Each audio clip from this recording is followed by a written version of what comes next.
Joining me on this episode of Impact Catalyst is Gina WIlkins, who is the founder of The Kind Mouse. Welcome, Gina. Thank you so much for having me. I so appreciate this. Thanks, Joe. So we always invite on the participants in 100 Women Who Cares, which you participated in recently. Heard amazing things about your story, and I've actually heard great things about The Kind Mouse for many years. But for those of us who aren't familiar, please give us a couple minutes so we can understand what Kind Mouse does. Well, thank you. Well, The Kind Mouse feeds the chronically hungry and the food insecure children of Pinellas County. We are in every single zip code of Pinellas County. Last year, we filled 144,000 little tummies. We try to find the children who are hungry along with their baby brothers and sisters. We work with 35 different agencies in town providing food, and then the agencies give out the food, as well as we also are in 5 schools, and we're pending 3 others to give them weekend food. That's fantastic. And can you tell us a little more about how you work with the other agencies and what your specific niche is?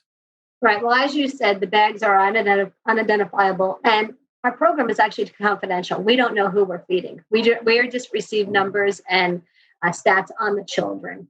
So the beauty of that is since we don't know them, we can't show any favoritism, which is perfect. But for these children that are hungry, they won't say anything. The teachers see them acting up and whatnot, and so they start falling back in their grades, misbehaving, et cetera. And that's when the food goes to the children. And like I said, it's confidential. So they just know every Friday after school, they're going to get a bag of food, and they go home and they have something to eat all weekend. But we've been told it's more so than the food. It's just knowing that every Friday, someone loves them enough to send food home to them. So like we do everything, as we say, quiet as a mouse. We're happy to do that. That's lovely. And even when people exist in food with food insecurity, a lot of time the food they do get can be of the empty carbs variety from some of the local dollar stores and whatnot. So what's your approach to nutrition through the Kind Mouse? Well, we actually use a menu that the school gave us that is FDA approved. And I call it a menu, but it is the non-perishable foods, all the little canned foods.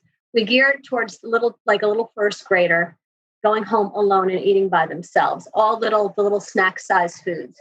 That goes to the schools. But now our agencies, since we have a little bit more control and the parents are actually picking up the child and the food at the agencies, we're able to give them better non-perishable foods. At times we do have veggies and whatnot. And once a week we do give out frozen meats.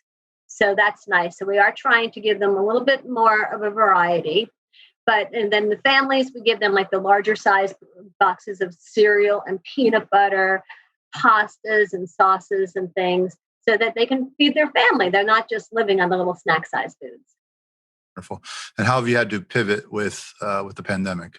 When COVID hit, just a little bit. Yeah. When COVID hit, it was like, what? We have to think outside the box because we were going to the schools and the agencies and all their doors were closed. So we were fortunate enough, Chief Holloway got involved with us. The police department actually took 6,000 meals and delivered it for us. The Pinellas Sheriff's Office stepped up to the plate. And our agencies, what they did, some of them, although they couldn't have the children inside their buildings, they actually did drive-bys with our food. And we amped it up where we were just feeding from our evenings and weekends for 7 days a week. And our agencies were so happy to help us because everyone loves the children that they take care of. So everyone was so thrilled to make sure that we can get extra food to them. But we are up 38% because of that. But we're very happy that we were able to do that. Our community has really embraced us to help make sure that these children are fed. Wonderful. And how does the Kind Mouse survive? Where does your revenue come from? Do you have a gala coming up or an event coming up? Yes. Well, the community, as I said, has so blessed us. We've received many grants also for this.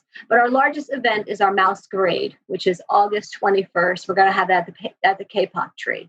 That is what keeps the youth group going, the kids feeding kids, and helps, pay for everything here. We still have rent, we have vehicles, etc. So the Mouse Parade helps us. Unfortunately, last year we couldn't have it, but this year we're planning on it. again. And it's just a fun time. We call it's a gala, but what makes it so different is it is a truly adult event. However, our outreach children, they practice all year long and they run the show and they actually do all the presenting at the show. So it's amazing. These children have a love for the kids that we're feeding and they like to get up there. We highlight them and they tell the adults how children, the next generation of children, are helping the community. It's beautiful. Wonderful. And it's obvious that you have a keen eye for a good story and for keeping the kids involved in a way, and with the words that you use, some branding prowess as well. And you've actually infused that with some programs where the kids can help tell your story through some videography and making pieces. Can you tell us a little bit about that? Yes. Okay. Well, the kids, as I mentioned before, they start at age 5 where they learn to run the nonprofit and they truly have their own board starting at age 5, president, vice president, et cetera. And they follow us and they pack the food, they purchase the food, and they do presentations. And then when they become 13, they go from mice in training to mice interns. And at about 13, 14, we introduce them to mouse vision. All along, we're taking videos of the children. We have an in-house video production, Mouse Vision. But the beauty of it is it's run 100% by the kids. My husband is a photojournalist, so he's teaching them the trick of the trade. They're learning how to edit, they shoot, they star in all the videos and everything. And it keeps the interest with them alive. And out of the mouths of babes, let's put it this way, they can really, really tell the story so much better than an adult can. Because they can imagine, God forbid, if they didn't have any food at their homes, what it would feel like, or they actually see students at school who don't, and they can really tell the story. Wonderful. And you're 8 years ish in. I think founded 2012. How are you Yes. doing? How is it now in your 8th year running a small nonprofit in this city?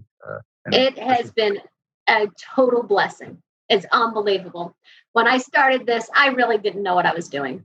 We started out in a back bedroom in my house. I knew that there were hungry kids, and I said, "Oh, these babies have to get some food." Little did I know that would be 488,000 little tummies since. And like I said, the community has just embraced us. Everyone loves the mouse. And we have volunteers truly from day one who have been here, that they start at my home and they stay. And we always have volunteer opportunities. And the community seems to we put it out there and they come and they help us out. It's beautiful. The website is thekindmouse.org. And to get involved, head there and check it out. Certainly participate in the Mouse Parade coming up. Gina, thank you for so many years of just insanely important work. And Thank you. And continuing to lift up the lives of people on both sides of the service that you provide. Well, thank you so much for having the Kind Mouse today. And we so appreciate you and what the community has done for us. Thank you. And on behalf of the children we feed, thank you so much. Cool. And always be a kind mouse.